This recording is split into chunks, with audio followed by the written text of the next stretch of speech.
Hello, everybody. This is Turning Towards Life with Lizzie and Justin. We are part of this wonderful Thirdspace project, and this weekly unrehearsed conversation that we have is at, I think, episode 84. So welcome here if you're joining us for the first time. Maybe you've been listening for a while. Maybe you've been listening for the beginning. Maybe you're listening to it on a podcast. We are delighted to be here with this beautiful source by John O'Donoghue that Justin has chosen. So for those of you who don't know us yet, we alternate the weeks and the sources that we choose, and this is a Justin week. So this is when we get to see all the kind of things that Justin's inquiring into in his particular life and the sources that come across his world. And next week it will be a source from me. The conversations that we have are between people who are unrehearsed, as I said, and also mostly interested in very similar things to do with what it is to be human and to live in this world. And so it's a great joy for us to do this in a kind of conscious practice way of bringing ourselves home through these sources and hopefully bringing you some sharing of our conversation so that we're all participating in this together as a community. So I'm really, really glad to be here and grateful for Justin, this source. It's brilliant. I've read it so many times and keep feeling more and more and more about it. So I'm really delighted about that. Thank you, Lizzie. And hello, everyone. I always say that I'm very glad to be here, Lizzie, and it's always true, which I know is one of the reasons why we're still doing this. And I was so touched by what you just said. I don't think either of us have ever introduced this in the way that you just did, which is that these are texts, sources, and a conversation that can help us to come home. So that's really something, and I agree. I think that's also what we're doing. I'm in Canada today. I'm in Quebec, in the French-speaking part of Canada, sitting, those of you who are watching live or on YouTube, you actually can't see, but there's a magnificent river running along behind me, and we are up in the foothills outside of Quebec City. And the reason I'm here is that, of course you'll know this, Lizzie, but all of the every year we gather all of the people who teach integral coaching, this method of working with people that we've got so dedicated to from all over the world. So I'm here with people from South America and North America and Europe, and it's going to be a big week of work for us together. And we are managing, as we always have done, to have Turning Towards Life happen so far, no matter where in the world we find ourselves. And that is one of the amazing wonders of this technology that makes this possible. So I'm just moving around on my computer here. I'm going to, as we always do, I'm going to read the source. And this is from an interview with the poet and writer and wonderful teacher John O'Donoghue. One of the most amazing recognitions of the human mind is that time passes. Everything that we experience somehow passes into a past invisible place. When you think of yesterday and the things that were troubling you and worrying you and the intentions that you had and the people you met, and you know you experienced them all, but when you look for them now, they're nowhere. They've vanished. It seems to me that our times are very concerned with experience, and that nowadays to hold a belief, to have a value, must be woven through the loom of one's own experience. And that experience is the touchstone of integrity, verification, and authenticity. And yet the destiny of every experience is that it will disappear. One of the sad things today is that so many people are frightened by the wonder of their own presence. They are dying to tie themselves into a system, a role, or to an image, or to a predetermined identity that other people have actually settled on for them. This identity may be totally at variance with the wild energies that are rising inside their souls. Many of us get very afraid, and we eventually compromise. we settle for something that is safe rather than engaging the danger and the wildness that is in our own hearts.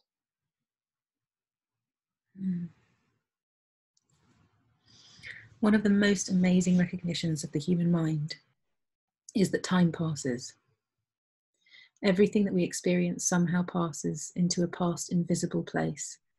When you think of yesterday and the things that were troubling you and worrying you, and the intentions that you had and the people that you met, and you know you experienced them all, but when you look for them now, they are nowhere. They have vanished. It seems to me that our times are very concerned with experience, and that nowadays to hold a belief, to have a value, must be woven through the loom of one's own experience. And that experience is the touchstone of integrity, verification, and authenticity. And yet the destiny of every experience is that it will disappear. One of the sad things today is that so many people are frightened by the wonder of their own presence. They are dying to tie themselves into a system, a role, or to an image, or to a predetermined identity that other people have actually settled for them. This identity may be totally at variance with the wild energies that are rising inside their souls. Many of us get very afraid, and we eventually compromise. We settle for something that is safe rather than engaging the danger and wildness that is in our own hearts.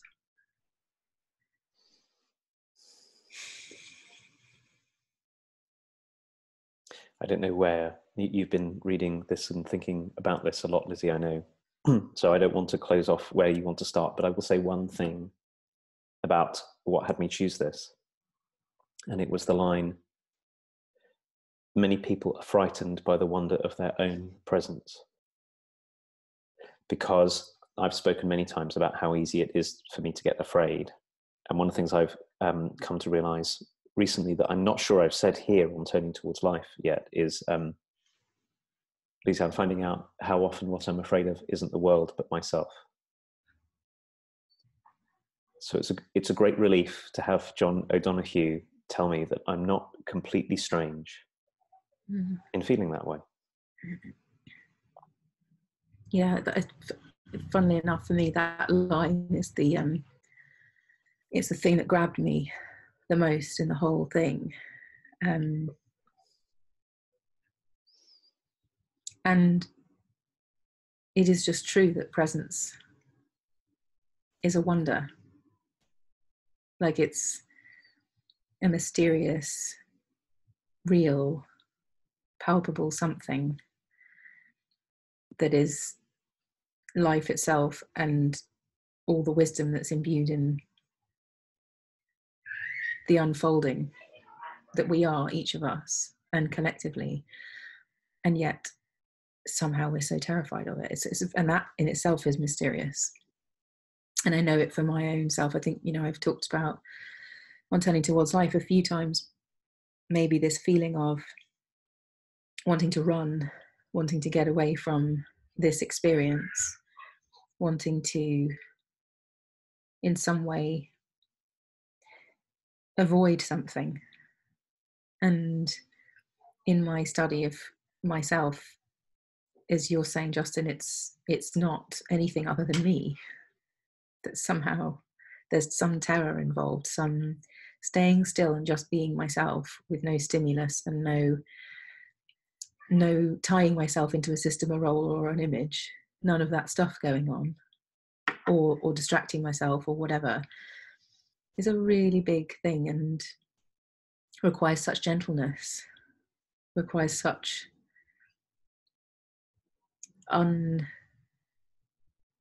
I think it requires self-love, because I think to be present means to face into all of the things that come up that are opposite to presence. And so it's totally understandable that we tie ourselves into these things as a means of avoiding ourselves. And the other part of this, Justin, that I think is tied to this that really got me as well, is the part where he says that we settle for something that is safe rather than engaging the danger and the wildness that is in our own hearts. And I feel like so drawn to the danger and the wildness. And I think it's all intertwined with how frightened I feel of it is proportionate to how compelled I feel towards it too. So it's quite a complex relationship to wanting to know and feel and be this individual piece of life, which then happens to connect, in my experience, to everything else if I connect to myself. So it's not a kind of a selfish experience, it's a connecting experience, even though it starts with me. And then to have access to this danger and this wildness is completely compelling. And yet there's a lot between me and it, but it doesn't stop it from being powerfully compelling. I can feel the dynamic that you're talking about in myself as we're talking. So it's been my experience too, Lizzie, that those times when I can allow myself to be here, and I'm going to say it in a different way to the way John Donahue says it, because it occurs to me that it's something like when I stop trying to hold back the flow of life, when I stop having life do what it will and be what it will through me. It's a wild and exciting and terrifying and mysterious thing. Who knows what I might say? Who knows what I might feel? Who knows who I might be? And just even as you're talking, I can feel this dynamic in myself, which starts for me somewhere, I think, in my own body. I feel it around my heart, which is a kind of a clamping down, like a squeeze or something. And I suppose I'm coming to see, in one way or another, a couple of things about it. One is that there's a sort of superficial way in which it feels much safer to be clamped down. I feel less when this happens, and this is one of the ways I've been inquiring into it myself. When I feel less, when I feel flat, instead of taking it as a reflection of the conditions of the world, very often what it is, it's a reflection of a way in which part of me is working really, really hard to hold life back. And as I've started to see that, that's been very helpful in starting to let it go. So it feels superficially safe for me. It feels flat. And from there, what I imagine I need and what I want is some far off something that if I get there, and it's usually some kind of social respectability, I'll get famous, or I'll get known, or people will love me, or, whatever, I've got 100 versions of this, then somehow I'll be home. Mm. And the odd thing about it, when I actually give it some proper thought and also feel into the realness of what it's like to be in that, I can see that move, which is suppress myself, hold myself back, and then work very hard, usually in some, what does he say, some way of tying myself into a system role or an image, all of that. If I work really hard at that, somehow I will then be released. And the huge misunderstanding of it is, I think, right now, is that what there is to be released into, the life that's here, is always the closest thing. It's always actually right here, not over the mountains and over the sea and in the clouds, and it's right here, and it's a very small and often terrifying step to let ourselves do that, to really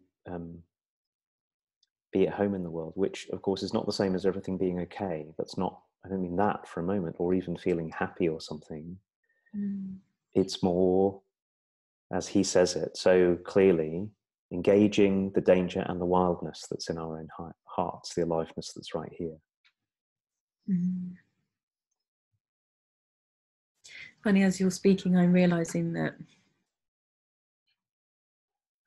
the work that we do is called integral work, and for me, one of the definitions that I hold close about being integral or being integrated or integrating, and to be orienting towards the world in an integrating way, is a commitment to closing the gap between these identities that we build and the wild energies rising inside our souls. And there are days when it feels like the wild energy is not even visible because of the strength of the identity that I've built. And then there are days when the gap closes and I feel like who I am is an expression of those wild energies, and that I'm in an allowing place rather than a contracted place. And it's not to say that those two are just two states that I go between or something, and of course there's a full spectrum in between. But I feel really invited in this moment to see all the ways that I've certainly over the years been really grappling with this predetermined identity thing of the life I should have and the life I must have and the kind of people I should be with and the kind of thing I should be doing, and letting myself gently close the gap between that and what I feel like is mine, like what I feel real in, what I feel enlivened by, invited by, challenged by, rather than conforming into or participating in a way that I think fulfills some criteria that I've imagined up. And it just feels like this invitation to integrate all the time, which is, in my view, essentially to be honest about our experience. And like, you know, John O'Donohue's referring to this way that our beliefs and values being woven through our experience, like not just things we talk about, but bringing them into our lives in a way that we live them and we demonstrate them, and we have that kind of integrated sense of those important parts of our hearts that get to live in the world, not just be kind of privately held like a kind of thing I hold and it secretly manifests sometimes and doesn't at other times, but to be cultivating our relationship to those things we hold dear, the wildness in our hearts, and to be really honest about what our process is, feels like the kind of prerequisite to that integrating way of being in the world. So these conversations for me are very integrating because they give me a chance to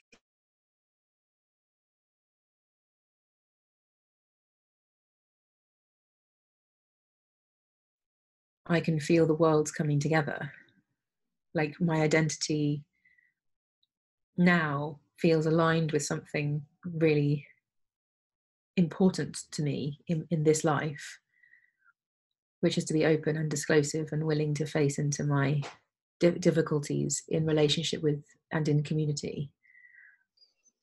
And what comes from that is, you know, the title of this thing, The Call to Live Everything. Maybe you named it that way, maybe John O'Donohue did, but there's this invitation in the authenticity of it that somehow just feels like, well, what else could I be doing that would be more important for this particular human that I am, and the kind of experiences that I yearn for and feel called to contribute with. This is one of those things that helps me engage the danger and the wildness, to be in this conversation, to be integrating, including my experience, letting it be real in conversation and in open in community with people. And it feels very, very precious and important that this is what we're doing. And how can we do this more? You know, all of us, you know, what kind of conversations might we be having? What kind of moves might we be making to be in this kind of togetherness, rather than in our own little world that keep perpetuating this identity generation thing without knowing why we're doing it or what we're doing it for, and feeling perpetually dissatisfied with our lives.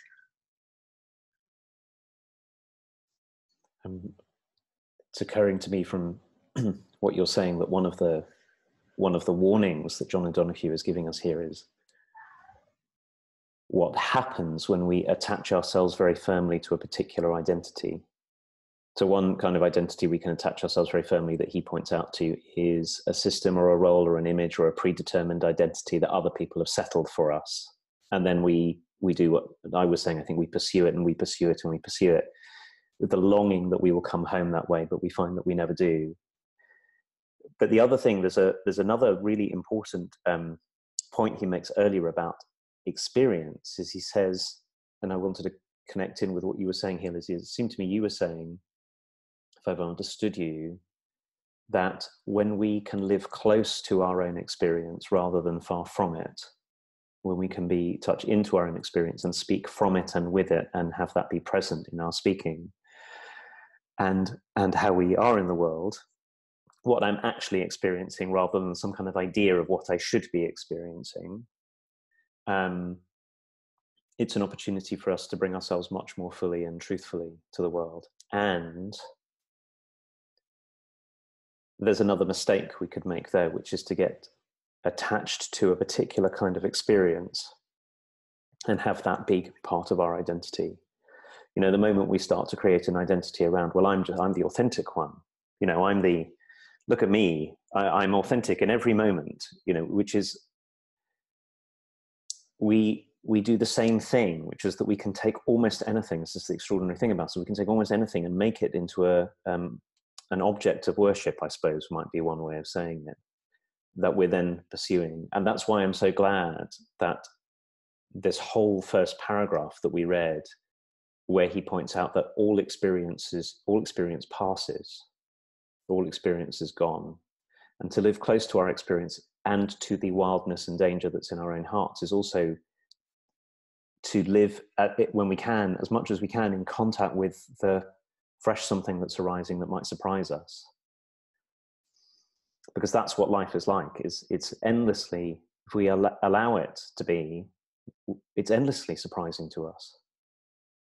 And it comes with fresh experiences and fresh impressions and fresh commitments. And I think one of the reasons why this is so hard is that it can have us not know ourselves. Like, oh, I'm feeling something I've never felt before. No, let me not. Or new words for something are coming that I've never said before. New thoughts about things are coming that I've never thought before. Let me make sure that they all get out of the way, because it will be too upsetting to me or to other people.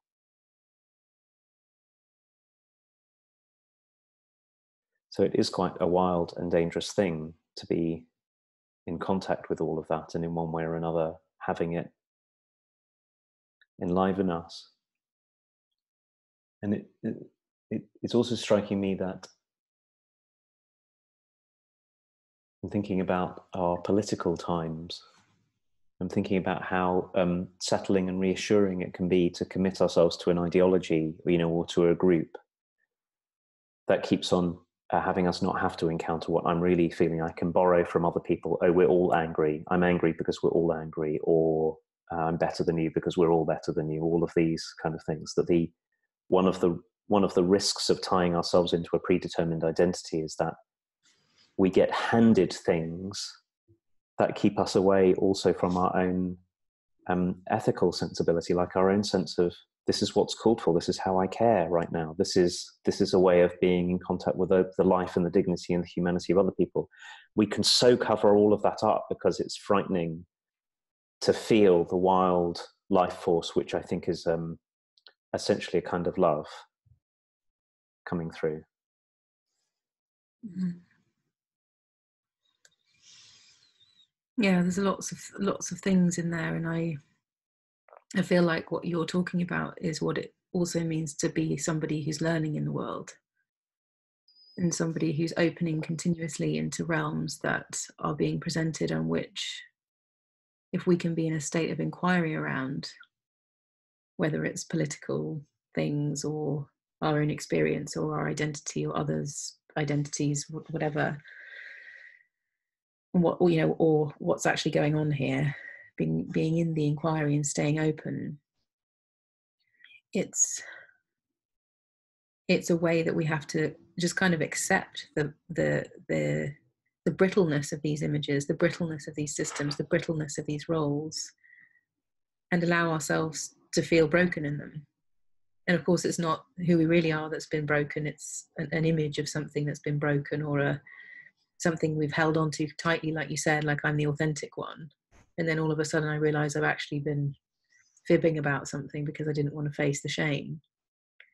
But to stay open, as you're saying, to our direct experience of feeling ashamed because of something, or like something's cracking and I don't know what it is, because I've held it really close to my heart that I'm this kind of person. But letting ourselves be broken out of those things is, I suppose, what I'm calling honesty. Is like, can we be close enough to our experience, like you're saying, and then be honest about it? So that, I really believe in this thing about when there's more than one of us here, something else can be born, other than my own version of the truth or the real story of things. But that something else can be born, which is wider than those things, more inclusive than those things. And to be in our direct experience, and to be honest with one another, and to feel safe enough to do that, is such a blessing, because there's an inherent undoing in that process of unfolding that allows us to stay real, I think, is the word that seems right. And I feel like in that, life itself gets kind of embraced and contacted, and it's really deeply satiating to be in that kind of contactfulness with other human beings, and also with ourselves, like self-honesty too, and self-openness, and to hold and cultivate relationships where we can bring our full selves, not just the version of ourselves that is acceptable to the world, but all the dark parts of us and the shameful parts of us. And to be safe to do that is, I think, a right that we have as human beings, and we can cultivate that for ourselves and one another. And that feels very, very, very important to me. And I feel really invited into that by your talking about our direct experience. And the more we can cultivate the capacity to be with our direct experience and speak from it, and let it arise in honesty with one another, to me that feels like what's the most fulfilling or filling up experience, like, of being a human being. Yes. And I think this will be my last thing to say this morning, because I've just seen our time.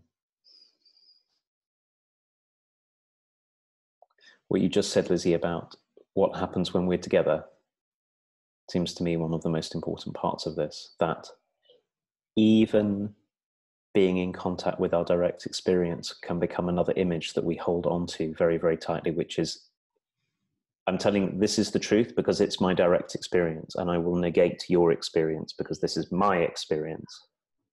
And that's another trap. That's also not engaging the danger and wildness of our own hearts, because it excludes the danger and wildness of the hearts of another.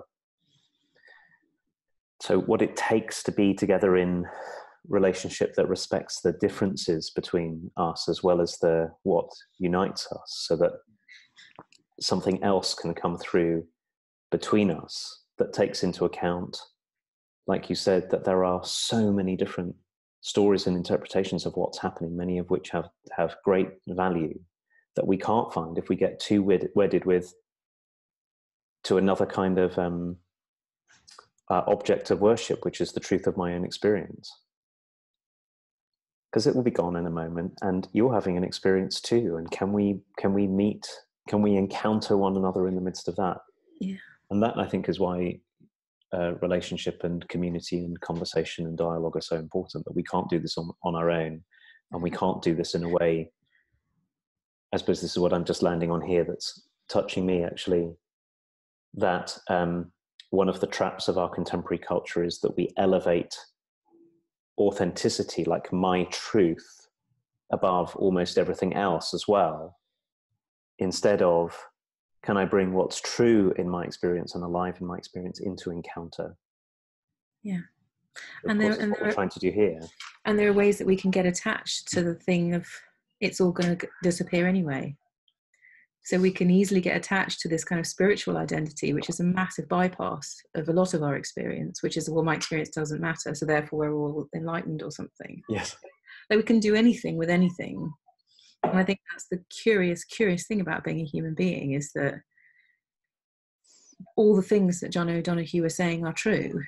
Yes, the destiny of every experience is it will disappear, but that doesn't negate the validity of an experience. It's like this dance between, you know, how it appears in my life is like, well, I know that each day is going to go. So part of me is like, well, why don't I just stay in bed then? But then the conclusion I reach, well, that's not going to serve me either, because I can't lie in bed just having a spiritual reality. Like, that's not what my life is like. I'm pretty sure it's not what most people's life is like. And so it's this kind of dance between, yeah, I don't know how to say it. So it's all of those things, but like, to be real, to be straightforward, to be honest, to be, of course, they're all identities, but I think as human beings, we're aimed at cultivating things. And I can cultivate the what is it, like the openness to this is all going to disappear. And simultaneously, magically, somehow I can do two things at once, because I can also cultivate being present and kind and open and listening and feeling like I'm learning all the time and have my eyes as open as they can be, and hoping people will tell me the truth from their perspective so I can also include that. But it's so interesting what you're saying, that we can turn any of this, even the spiritual part of this is all going to disappear. Like, when that becomes an identity, that's like really, really tricky, because then it's like, where are you then? Like, are you even going to engage with me, or is this all just some kind of illusion? Because yes, that's true, and it's not too. And to be holding these things all the time and remaining, which is why I think the gift of our direct experience and our honesty is really sacred, because it can include that. And I think just the nature of inclusion is so important in this conversation, as you're saying, so that you can sit across from somebody who's completely different to you and allow their reality to fall into the center and not have to change it or think there's something wrong with them or that you're better than them, like you were saying, but to just be with. And this kind of presence that we're terrified of is the thing that can hold all of this. And that seems to me like the beautiful invitation that John O'Donoghue's making is, how do we cultivate this relationship to our own presence, that we can be in wonder with it and not keep running. That is a wonderful place for us to end, Lizzie, what you just said. So thank you to you as always, and thank you again to all of you who are with us week by week and who are joining us week by week. We are very, very glad to be able to do this. And we will be back next Sunday. We will. Thank you, everybody. See you next Bye-bye. week.